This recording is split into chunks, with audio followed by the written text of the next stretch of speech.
Olá, terceira série, tudo bem com vocês? Pessoal, hoje nós vamos falar aqui, dando continuidade, né, ao nosso conteúdo de revisão, nós vamos falar sobre a membrana celular.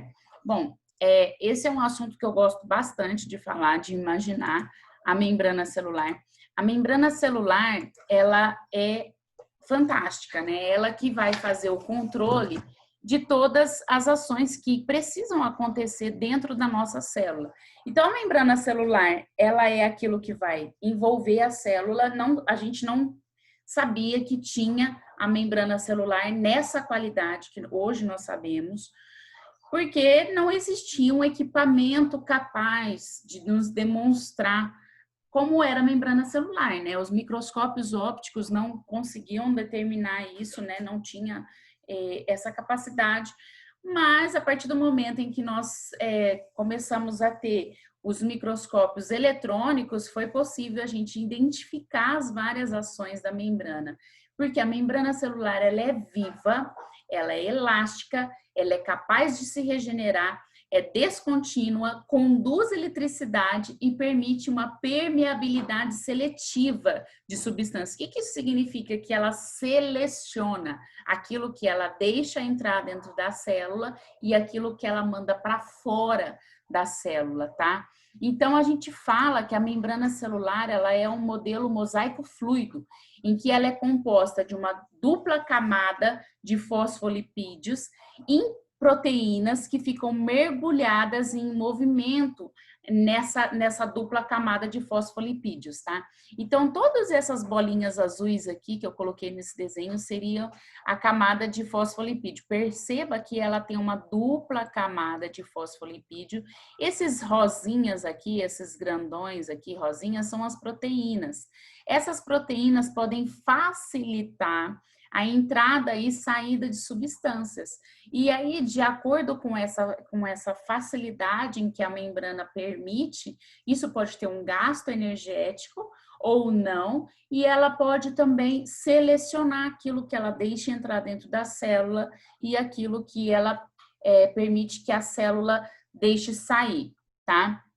Por isso que a gente fala que ela tem uma permeabilidade seletiva. Esse transporte de substâncias através da membrana, então ela pode ser com gasto energético ou não. A gente divide em 3 tipos de transporte diferentes, que é o tipo transporte passivo, o transporte ativo e o transporte em bloco. O transporte passivo, como o próprio nome já identifica, é um transporte que não tem gasto de energia, né? Então, ele pode ser do tipo difusão, do tipo difusão facilitada ou do tipo osmose. Quando é do tipo... Deixa eu colocar aqui nesse esqueminha para vocês. Aqui, ó.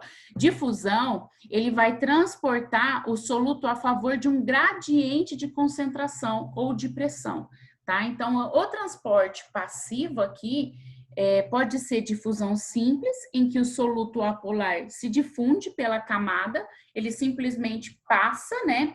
Pela dupla camada de fosfolipídios, e facilitada é quando um soluto polar se difunde por meio de proteínas. Então, às vezes, pode acontecer dessa proteína precisar facilitar a difusão. Então, ela pega aquele soluto e facilita a entrada desse soluto dentro da célula, tá? Então, a difusão pode ser desse tipo. E a osmose é quando acontece o transporte de solvente. Tá vendo que tem uma diferença enorme aqui? A difusão é transporte de soluto. O que é o soluto? Aquilo que vai ser dissolvido. E a osmose é o dissolvente. Então, imagina o seguinte, que você tenha numa determinada mistura que você fizer, você vai colocar água e sal, tá? Então, o que é a água? A água é o solvente e o sal é o soluto. Se você tivesse que colocar uma célula ali que vai receber essa substância de água e sal, essa mistura que você fez de água e sal, se o sal começar a entrar dentro da célula, é difusão. Agora, se a água começa a entrar dentro da célula, é osmose, porque a osmose, ela também vai fazer com que a concentração de soluto fique igual dos dois lados, do lado de dentro da célula e do lado de fora da célula, tá? Então, pode acontecer por meio de osmose. Já o transporte ativo é o que tem gasto de energia e a gente vai falar sobre isso daqui a pouquinho. E o transporte também em bloco, né, que é o que a gente fala de grandes partículas, eu vou voltar e falar daqui a pouquinho. Bom, sobre a osmose, é um dos fatos mais interessantes que a gente tem para se falar aqui, porque lembra que quando a gente falou sobre briófitas, a gente falou que as briófitas, elas vão fazer a condução de seiva, né, por meio de osmose, porque a osmose, ela faz esse transporte de água pelas membranas celulares. É um fluxo de solvente, de solução pouco concentrada em soluto. Então, ela é do meio hipotônico em direção às outras mais concentradas, que é hipertônica. É sempre nesta direção, daquilo que está menos concentrada para o que está mais concentrado, porque a gente não falou que vai o solvente, não vai a água, então ele vai precisar vai igualar a concentração. Então, para igualar a concentração, ele vai liberando sempre daquele que está menos concentrado para o que está mais concentrado, por meio de uma membrana semipermeável, tá? Então, aqui, nós temos um exemplo que é um dos mais famosos aí, né? Que é o exemplo da hemácia. Imagina que a hemácia, ela está num meio isotônico, ou seja, a mesma concentração de substâncias que tem dentro da célula é o que tem do lado de fora. Então, a perda e ganho de água são equivalentes, sem transporte efetivo de água, o volume dela permanece constante.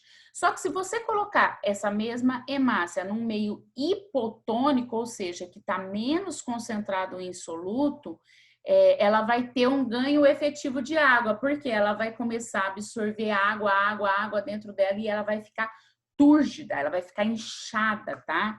E aí ela pode acabar se rompendo com o que a gente chama, o processo que a gente chama esse rompimento é de hemólise. Só que se você fizer o inverso, né, colocar essa hemácia num meio hipertônico, ela vai começar a perder água e ela vai ficar murcha, porque ela vai perder o volume celular dela. Então, essa célula vai se tornar uma célula mais murcha. Nessas condições, o bacalhau e a carne seca vão ficar desidratados, por exemplo, né? Então, vai perdendo a água. Por isso que a gente coloca o sal para fazer a conservação dessa carne. E se for numa célula vegetal? É a mesma coisa, tá? Então, se você coloca a célula vegetal no meio hipertônico, ela vai perder a água, o volume celular vai diminuir e a célula vai se tornar plasmolizada, um pouco murcha. Nessas condições, uma salada temperada com muito sal fica murcha. Por isso que a gente tempera a salada na hora de comer. Você não tempera a salada e deixa várias horas lá, porque ela vai murchar, ela vai perder a água, né? E se eu colocar no meio isotônico, fica constante, né, o volume. E no meio hipotônico, o que acontece? Ela vai ganhar água e ela vai ficar túrgida, tá? Então, o volume celular vai aumentar e essa célula vai ficar túrgida. Quando a gente fala que perde água, é murcha. Quando a gente fala que ganha água, é túrgida, tá? Bom, então isso é o que acontece na osmose. Já coloquei aqui para vocês, né, é só um esqueminha realmente com os 3 tipos de transporte que pode acontecer. Bom, dito isso, eu quero falar um pouquinho sobre o transporte ativo. O transporte ativo é aquele que vai ter gasto de energia. Imagina que a célula precisa fazer o transporte de uma determinada substância e para ela fazer o transporte dessa substância, ela tem que ir em direção oposta à concentração. Então, imagina que dentro da célula, ela tem uma concentração lá de substância, e aí, como ela precisa fazer num sentido oposto, ela vai gastar energia. Quem que gasta energia? As proteínas da membrana celular. Tá? Então, eu coloquei aqui um esquema. Imagina aqui eu coloquei o esquema da bomba de sódio e potássio, que é o mais famoso aí do transporte ativo. Então, imagina que nós temos 3 íons de sódio no citoplasma. Então, dentro da célula, que vai se unir ao complexo proteico, né? Vai se unir aqui à proteína da membrana.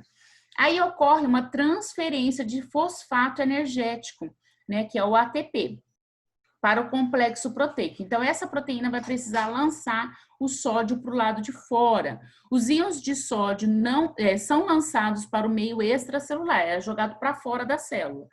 2 íons de potássio do meio extracelular, como ele lançou sódio para fora da célula, o potássio que estava do lado de fora da célula, que também é positivo, vai se unir a essa proteína, e aí o fosfato, já sem energia, liberta-se do complexo. Então, o que acontece? Na hora que o fosfato se liga a essa proteína, ele é lançado para o lado de dentro da célula.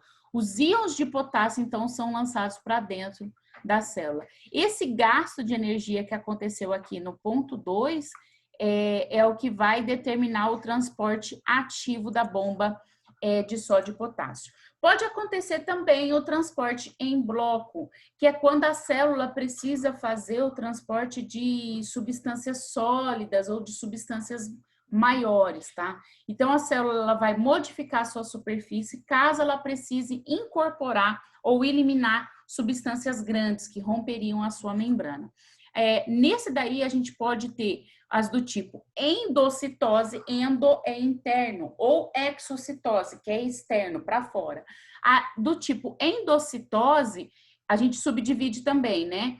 Fagocitose é quando é de material sólido. E pinocitose, englobamento de material líquido por invaginação. Então, a fagocitose, ela vai e engloba aquele material sólido. A pinocitose, ela cria um vácuo, tá? Então, ela vai criar um buraco onde vai entrar esse líquido e aí vai acontecer a pinocitose. A exocitose, gente, é aquilo que é lançado para o lado de fora. Então, as grandes partículas podem sair por meio de fusão de vesículas, ela forma uma vesícula membranosa e joga, né? Faz a excreção celular. Quando é uma excreção, é chamado de plasmocitose, que é a saída de resíduos discretas, aquilo que a célula não vai se utilizar mais. E quando é de produtos celulares, né, é chamado de secreção, que é a exportação de coisas que ainda são úteis para fora da célula. Bom, aí a gente termina, então, por aqui sobre o transporte.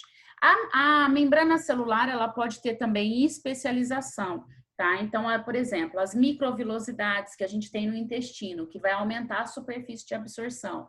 Os desmossomos, aumenta a aderência intercelular entre uma célula e outra, para deixá-las bem grudadinhas. A zona de oclusão, veda os espaços, não deixa espaço nenhum entre uma célula e outra. E interdigitações vai fazer a dobra entre células, né, para aumentar a aderência, para fazer que nem se fosse uma pecinha de quebra-cabeça e aumentar a aderência entre uma célula e outra, tá? E há também o que a gente chama de secreções da parede celular. A parede celular, diferente da célula animal, né, que vai ter a parede celular, ela é rígida, elástica, incolor, brilhante, permeável, de espessura maior do que a membrana celular. Ela vai permitir, ela vai produzir algumas substâncias que podem ser liberadas, né? Então, ela vai interferir no crescimento, na nutrição, defesa e reprodução da planta. E é ela também que vai dar sustentação. Então, imagina que além da membrana celular, membrana plasmática que a gente tem aqui embaixo, nós temos uma parede, né? Essa parede celular que vai permitir tudo isso aos vegetais, tá? Algumas bactérias também vai ter a presença de parede celular. Bom, para finalizar, gente, eu quero fazer um exercício com vocês que está na página 26, que é esse exercício aqui da FATEC, que ele diz o seguinte: é uma prática comum salgarmos os palitos de batata, né, as batatinhas fritas, após terem sido fritos, mas nunca antes, pois se assim for, eles murcharão. Lembra do exemplo que eu acabei de dar para vocês da salada, que a gente tempera a salada só na hora de comer? Por quê, né? Então, vamos responder. E murcharão por quê? As células dos palitos da batata ficam mais concentradas no meio externo e assim ganham água por osmose? Não, você não está deixando A batata que você fritou, você não põe na água para servir, põe. Então, não poderia ser essa a resposta. Ninguém come batata frita mergulhada na água, né? B. Células dos palitos de batata ficam mais concentradas que o meio externo a elas e assim ganham água por transporte ativo. Não, não tem transporte ativo aqui. O que está acontecendo aqui é osmose, né? Então, não tem transporte ativo aqui. As células dos palitos de batata ficam mais concentradas que o meio externo a ela e assim perdem água por transporte ativo. De novo, transporte ativo não pode ser transporte ativo. É osmose aqui, transporte passivo, não tem gasto de energia. D. O meio externo aos palitos de batata ficam mais concentrado que as células deles, que assim perdem água por osmose. Isso, quem perde água é a batata, né? Não, ela não vai absorver água mesmo porque não tem água, ela não está mergulhada na água. Mas quem perde água é a batata. A batata tem água e aí ela vai perder água por osmose. Então aqui é a alternativa D. Vou ler a E só para a gente poder ver, né? O meio externo aos palitos de batata ficam menos concentrados que as células dele, que assim ganham água por pinocitose. Não tem nada a ver com pinocitose aqui. Então, a alternativa correta é a alternativa D. Pessoal, vocês deverão fazer os exercícios como sempre, né? Sempre que a gente termina um conteúdo, façam os exercícios para poder assimilar o conteúdo, que é da página 26, 27, 28, 29 e 30, tá? Bom, eu quero parar por aqui. Na próxima aula, a gente vai dar continuidade e ainda falar um pouquinho sobre citoplasma, organelas citoplasmáticas, que é o conteúdo que a gente vai parar para a nossa P2, tá bom? Bom, pessoal, é isso. Até a próxima aula.